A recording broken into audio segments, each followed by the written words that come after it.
to Hassan's Maths channel, and I'm now answering question number 14 from the specimen paper of 2025. And question number 14 is all about the topic of percentages. Okay, so 14a and is all about simple compound interest, percentage change, and you're going to have here again compound interest. Right, so it's all about basically interest, compound and simple interest. So I'll save this whole question as one question. So it says, Hong has $4,000 to invest. She invests $2,000 at a rate of 2.5% per year, simple interest. She also invests $2,000 at a rate of 2% per year, compound interest.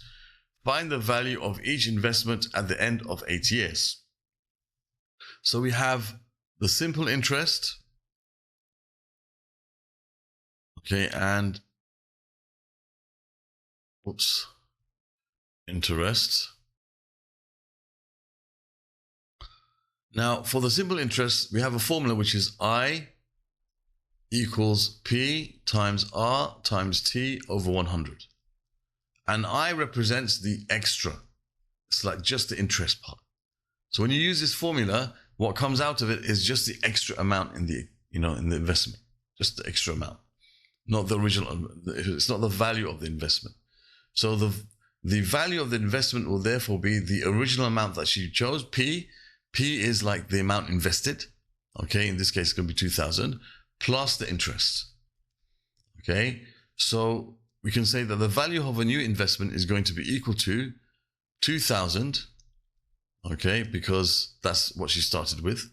That's P, that's the original amount. Okay, so P is 2,000. Okay, and R is 2.5%. Well, we just write 2.5. The 100 here takes care of the percent. We don't write 2.5%. R is just 2.5. The percent is taken care of by this 100 in the formula. And T is the number of years, which is for, how many years was it? 8 years. So T is 8. 8 is the time. T is the time in years. T is the time in years.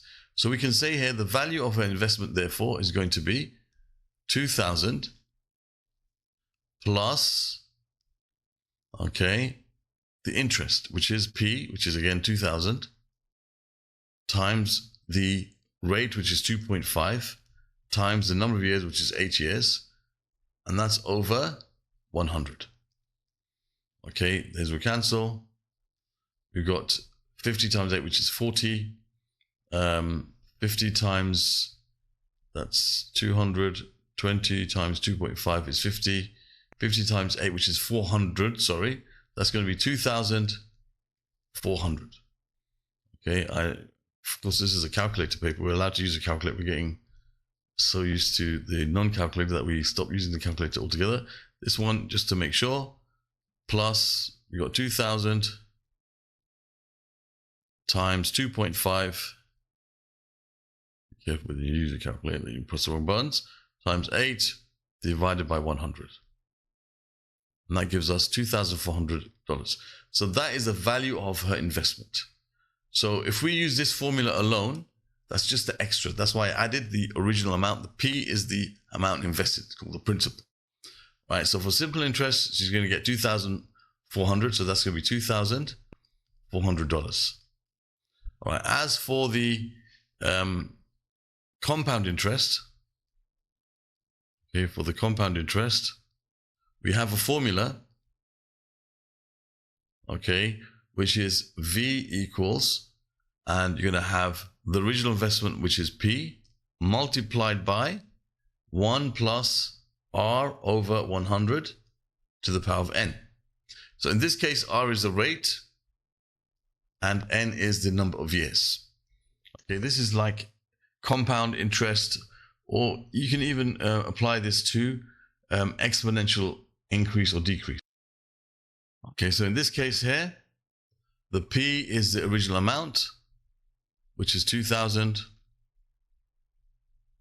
The R is the rate.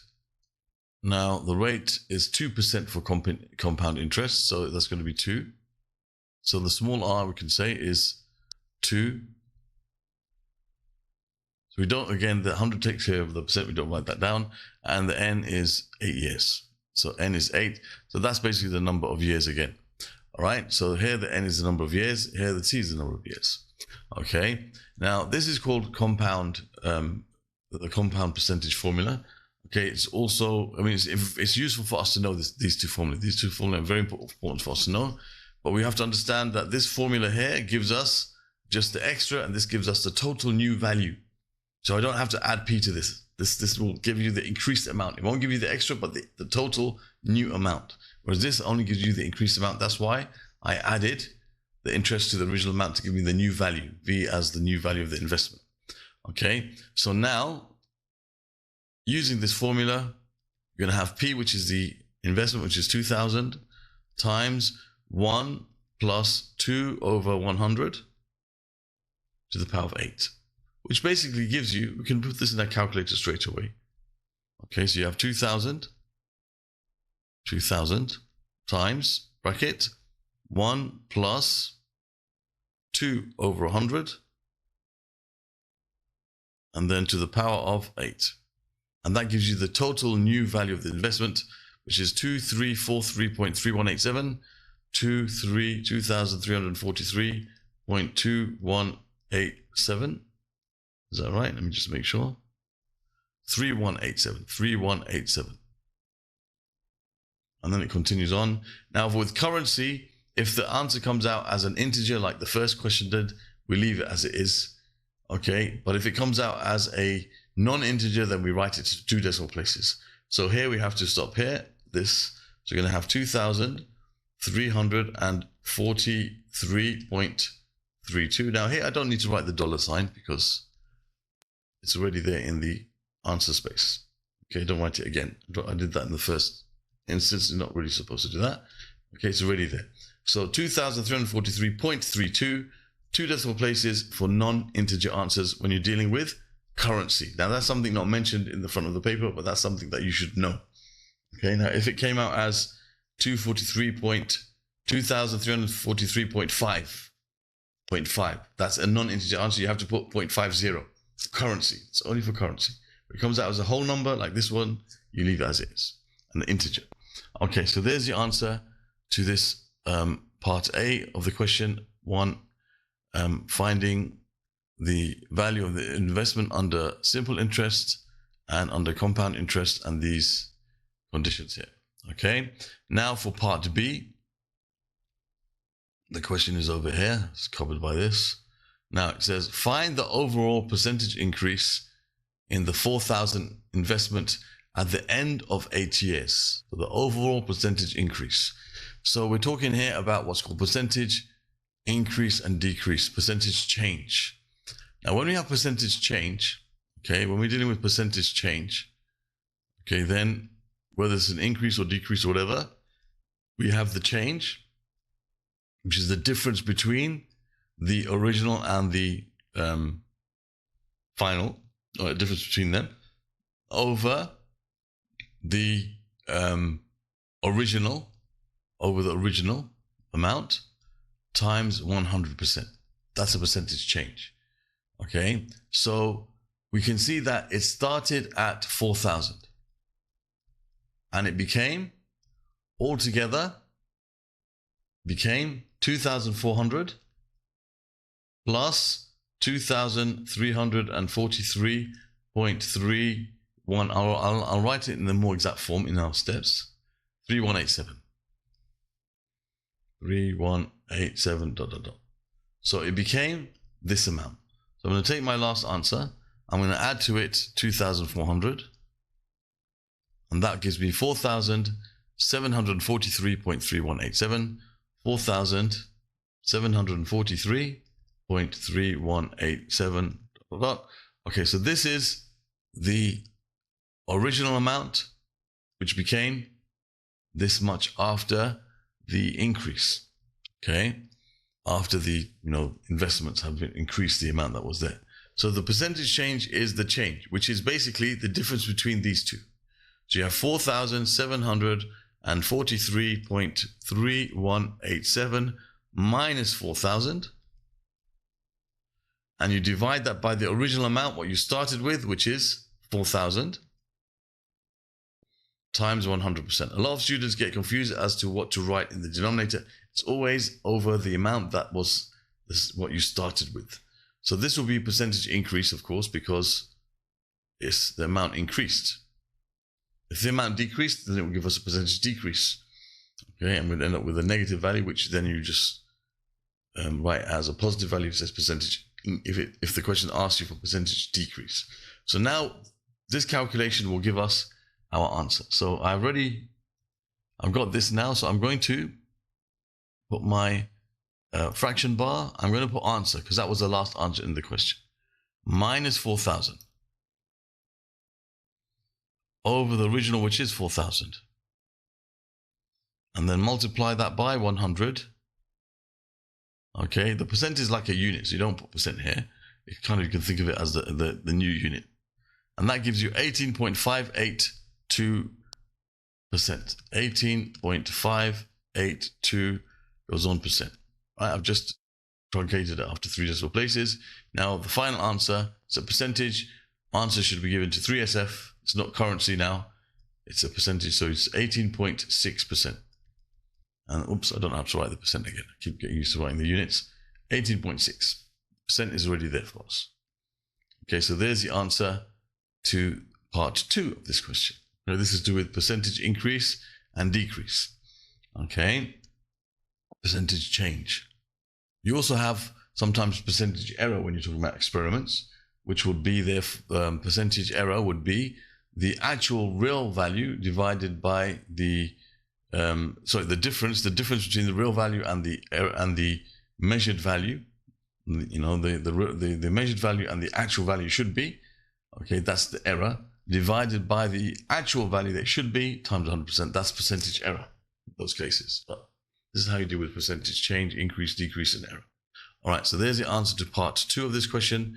So I'll probably save this whole video also under percentage increase and decrease playlist if I have one. Now, this question goes on for quite long actually. So it says, find the number of complete years it takes for the compound interest investment of $2,000 to become greater than 2,500. So we know that it's related to the same question. So she invests 2,000 at a rate of 2% per year compound interest. And we know that after 8 years, okay, it became how much? 2,343. Okay, so we know that we should use a value of n greater than 8. N must be greater than 8 because in 8 years it was 2,300 and something. So we should try values greater than 8. So how do you find the value, of the investment? How do you find how many years it takes for it to reach a certain amount? Well, what you do is you set up your compound interest formula. Now, here I use this formula in this way. All right, you can do the same thing if you want to. You can say 2,000 times 1 plus 2 over 100 to the power of n. And we can try different values of n and see what we get. We know when n equals 8, we get 2,300. So we can go higher and see what that will give us. Okay. So what I like to do is I like to write this as 2,000 times 1.02 to the power of n. That's what this gives you. Okay. 1.02 is like what's called a multiplying factor. It's like you're increasing by 100% plus 2%, which is 102%, which is 1.02. That's like called a multiplying factor, which increases something by 2%. So 2,000 is going to be increased by 2% over this number of years. So we're going to try different values of n. So let's say we try when n equals 9. Okay, so I'm going to set this up as 2,000 times 1.02 to the power of, whoops, up in there, 1.02 to the power of, let's say 9, okay, and see what that gives us. So we're trying this, 2,000 times 1.02 to the power of 9, and it gives us how much?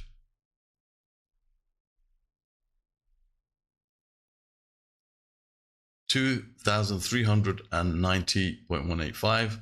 2,390.185. Now that's not enough. We've got to go more. So let's say n equals, let's say 15. So we have 2,000 times 1.02 to the power 15.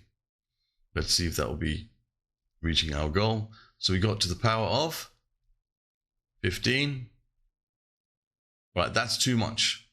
That's too high. So 2,691.736. So that's too high. This is too low, and this is too high. Okay, so we've got to choose a number smaller than 15. So let's, for example, choose, let's choose 14 and see if that's the first time it reaches over 2,000. So over 2,500. So 2,000 times 1.02, to the power of 14. Let's see what happens. So we can do this by replacing that by 14 here. Again, it's too high. Okay, so what we can do here is just go through some more trials. Let's go to 13. Again, it's too high. Let's go to 12. Again, it's too high. Let's go to 11. Okay, too low. So it looks like when n equals 12, so I'm just going to change this to 12. It's no problem if you do that. When n equals 12, okay, you get an answer which is kind of correct. So 2,000 and n equals 12. Let me put 12 first. 2,536. 2,536.483.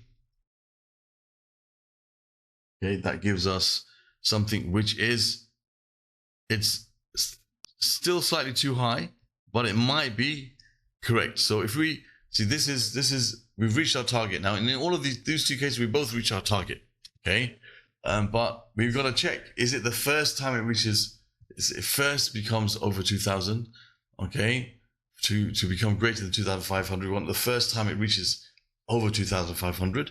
Okay, when n equals 11, if we try one less than this, we'll see what happens.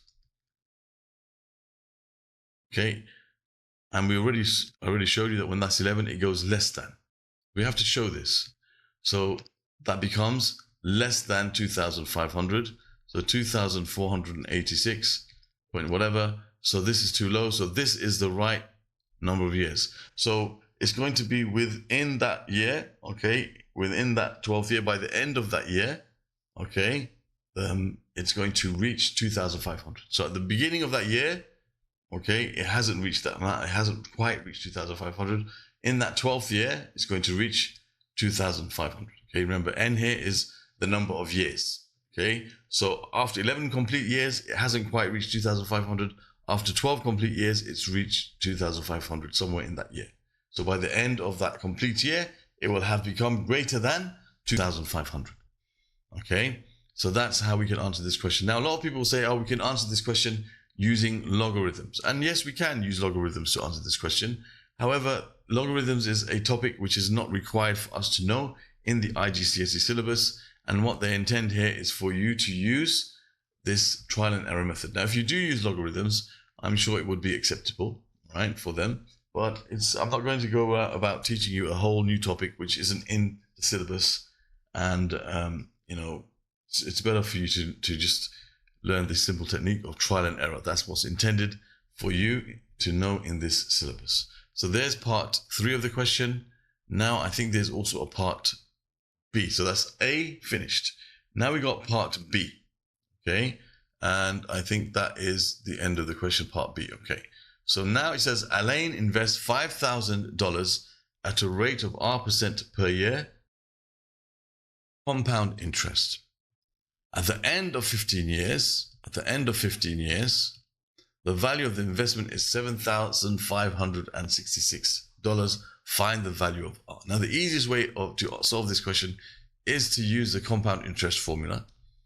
Makes it a lot easier than other ways. So I'm going to revert back to that. Okay, this is the new value. This is the original investment, this is the rates, this is the number of years. We've got to find the rate, we know the number of years. So we know that the new value is $7,566. We know the original investment is $5,000. This is a completely different question, by the way. For A, it's two different things. The numbers are all different here. And the R is what we have to find. And the number of years, N, is 15 years. So we can just replace all of these in the formula and solve for R. So V is the new value, which is 7,566, is equal to the original investment, which is 5,000. And then you have 1 plus the rate, which we have to find, over 100, all to the power of n, which is the number of years, which is 15. So we have to solve this equation. So the first thing I would do is I'll divide by 5,000. So 7,566 divided by 5,000. So I'm going to just leave it like this, and in the end, deal with the calculation. So I have 1 plus r over 100, all to the power of 15. Now I want to get rid of this power of 15, so I'm going to take the square root of both, the 15th root of both sides. Okay, not the square root, the 15th root of both sides. So I'll have this, it's like the square root sign, but with the 15 on the top there. That's taking the 15th root of this particular side. So you have 7,566 over 5,000. That now frees this from that power. And then I can rearrange it. I can say the 15th root of 7,566 over 5,000 minus 1 is equal to r over 100. Okay, be careful not to make that go too far. The minus 1 is not part of that 15th root. And therefore we can say r is equal to 100 multiplied by the 15th root of 7,566 over 5,000 minus 1. Okay, so that will give us our answer. All right, so let's just put that in the calculator and see what we get. So be careful when you set this up. So you have 100 in bracket, then you're going to have 15th root. So you use this button up here. We have the power to the power, x to the power blank. Above that you have the root where you can choose what power to use. So press shift and you press this button. So you're going to put 15 in the power, and then inside you're going to put your fraction bar, 7,566. Whoops, too many sixes there. Divided by 5,000, 5 and 1, 2, 3. Okay, and then you have to be very careful now to press this button and then press this button again to get rid of to make sure the 1 doesn't come in the under the square root. Because if we did it at this point and I pressed minus 1, that's not correct. Okay, the minus 1, it's not all of this under the square root, it's only that part. So you have to make sure that that doesn't happen. So you just press this one more time until it becomes like bigger. So there you have minus 1, and then you close the bracket. Now this is that set up properly. So be very careful about the minus 1 not being under the square root sign. You press equals and we'll get the value of r, which is 2.7999. So r is equal to 2.799, continues on like that. So you can say 2.3SF, 2.80. Okay, so there's the answer to part B of this question. And that completes this question, which is all about basically percentages. You had simple compound interest, you had percentage increase and decrease, you had exponential problems where you have to do trial and error, and we also had this also related to compound interest. So quite a few different parts of the percentages topic covered here. So if you'd like to find the other questions from this paper that I've answered, you can find them in the playlist that will be connected, or that will be linked at the top here. You'll also have a link to my percentages material for the new syllabus from the IGCSE, the specimen from the 2025 onwards. And you'll have a link to my material on simple and compound interest. Okay, so basically interest questions, and including in that would be like exponential increase and decrease and questions like that. And I will also link you here to material from the old syllabus, which is basically the same in this topic. So questions from the old syllabus, you'll find link over there to those questions, so you can look at different examples from the past papers, from those pre-2025 papers. Okay, so thank you for watching and see you soon.